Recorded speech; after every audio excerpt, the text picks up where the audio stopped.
Trump ভাবেনি যে Iran ট্রাম্পের বাবা।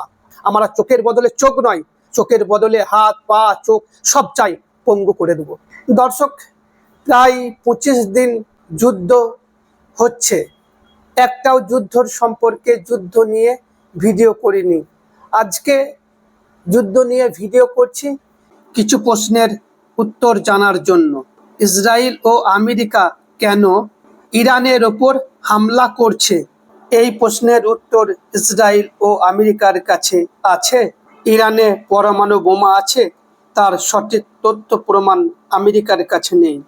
কিছুদিন আগে 2025-এ যে যুদ্ধটা হয়েছিল 12 দিন, সেখানে আমেরিকা আক্রমণ করেছিল যে আমরা তাদের নিউক্লিয়ার ঠিকানা উড়িয়ে দিয়েছি। তারপরে কেন হঠাৎ করে ইরানে হামলা করা হলো? তাদের তেল সংশোধনাগারে, স্কুলে কেন হামলা করা হলো? কেন তাদের সর্বোচ্চ নেতাকে মারা হলো? কেন? এর কোনো সদুত্তর আছে আমেরিকা ইসরায়েলের কাছে।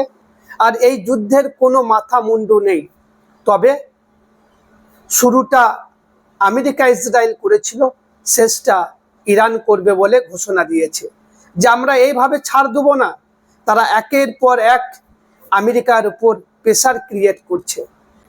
আমেরিকা ইরানের বিভিন্ন জিনিসের বিভিন্নভাবে ইরানকে এক ঘরে রেখেছিল, তাদের পণ্য তাদের তেলকে বয়কট করে রেখেছিল সব। কিন্তু আস্তে আস্তে ইরান তাদের দাবি পেশ করছে যে আমাদেরকে সব দিকে স্বাধীনতা দিতে হবে, সমস্ত প্রতিবন্ধকতা তুলে দিতে হবে। ইরান আমেরিকার কাছে বড় বড় দাবি রাখছে। 3টে দাবি রেখেছিল, আবার 3টে দাবি রেখেছে, 6টা দাবি রেখেছে। যে ইরানে মাথা গলানো যাবে না, ইরান স্বাধীন দেশ, স্বাধীনভাবে কাজ করবে, ইরানের নেতাদেরকে মেনে নিতে হবে, ইরানের ওপর এইভাবে আক্রমণ করা যাবে না, লিখিত দিতে হবে, এবং এই যুদ্ধ করার কারণে যে ক্ষয়ক্ষতি হয়েছে তার সমস্ত খরচা ড্যামেজ আমেরিকাকে দিতে হবে। কিন্তু আমেরিকা সেগুলো মানতে পারছে না। আমেরিকা এখন ব্যাকফুটে যাচ্ছে। ইরান বলছে আমরা আর শুনবো না, আমাদেরকে লিখিত দিতে হবে।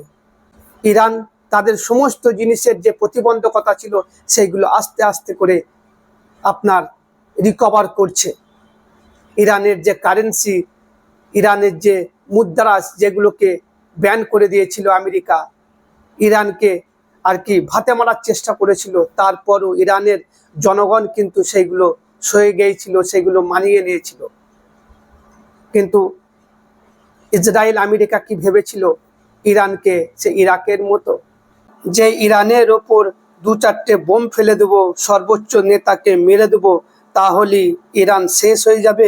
সে গুড়ে বালি চাচ্চা। ইরান বুঝিয়ে দিচ্ছে যে ইরানের যে গভীরতা, সেটা কিন্তু আমেরিকা ইসরায়েল বুঝতে পারেনি। জল দেখেই ঝাঁপিয়ে পড়েছে। তারপরে যেটা হবার সেটাই হচ্ছে। ইরান বলে দিয়েছে যে আমরা এই যুদ্ধ শেষ করব। আমেরিকা নয়, ইসরায়েল নয়। এখন ইসরায়েল বিভিন্ন দেশের নেতাদেরকে ফোন করছে, নেতানিয়াহু, যে আমাদেরকে বাঁচাও। আমেরিকা বলছে বাঁচাও, কিন্তু ইরান কারোর কথা শুনেনি, বলছে আমরা শেষ করব। শুরু ওরা করেছে, আমরা শেষ করব। ইরানের এখানে কোনো দোষ নেই, ইরান তো আগে হামলা করেনি। তবে ইরান প্রত্যেকটা ক্ষেত্রে প্রতিক্রিয়া দিচ্ছে। তাদের তেল ট্যাঙ্কে আক্রমণ, তারা তেল ট্যাঙ্কে আক্রমণ করছে। ইরান বলে দিয়েছে আমাদের ওপর যেভাবে আক্রমণ হবে, যে জিনিসটার ওপর আক্রমণ হবে, আমরা তার পাল্টা রিয়াকশন সেইভাবেই দেবো। আমরা চোখের বদলে চোখ নয়, চোখের বদলে হাত পা চোখ সব চাই, পঙ্গু করে দেবো। এইভাবে ইরান হুমকি দিচ্ছে আমেরিকাকে, ইসরায়েলকে। আর মধ্যপ্রাচ্যের যে সমস্ত মুসলিম কান্ট্রিগুলো আছে তারা কিন্তু এখন চুপ হয়ে গেছে। আর তারা আমেরিকার উপর ভরসা করেছিল, বিশ্বাস করেছিল, কিন্তু আমেরিকা তাদেরকে আর সুরক্ষা দিতে পারেনি।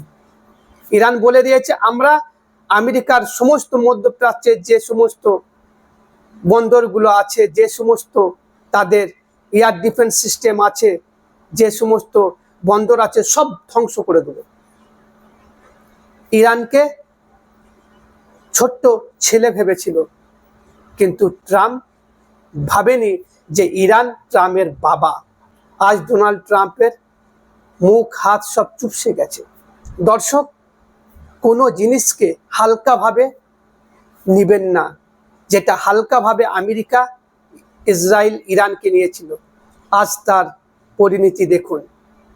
দেশে মূল্যবৃদ্ধি বাড়ছে, পেট্রোলের দাম বাড়ছে, আমাদের দেশে গ্যাসের এখন হাহাকার পড়ে গেছে এই যুদ্ধের জন্য। দর্শক, যুদ্ধ কাম্য নয়, কিন্তু যারা শুরু করেছে তাদের বিরুদ্ধে আঙ্গুল না তুলে সবাই দেখছি পাল্টা ইরানকে দোষারোপ করছে। আমেরিকা, ইসরায়েলকে কেউ দোষারোপ করতে পারছে না। কেন? যুদ্ধ শুরু করে অন্যায় করলো আমেরিকা, ইসরায়েল, তাহলে কেন ইরানকে দোষ দেওয়া হবে? এই আমেরিকা, ইরান, ইসরায়েলের চলমান যুদ্ধ নিয়ে আপনাদের মতামত কি? অবশ্যই কমেন্ট বক্সে জানাবেন। ধন্যবাদ।